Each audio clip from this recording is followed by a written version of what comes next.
65-ci sualın izahına baxırıq.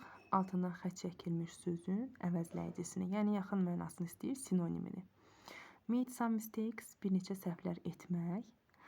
Did something wrong, bəli, nə isə səhv etmək A variantıdır.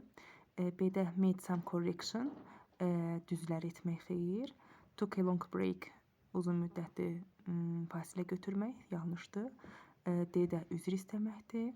Y-də hər şeyi düzgün etmək yanlışdır, eləyir A variantı. 66-da baxırıq, as soon as. As soon as-in uzlaşmasında deməli ikinci tərəfə baxırıq. Left görürük, hansı zamandır? Keçmiş zamandır. Keçmişdə olduğuna görə bizə burada hansı lazımdır? Keçmiş zaman. Bunlardan A gedir, G indikidir, D gedir.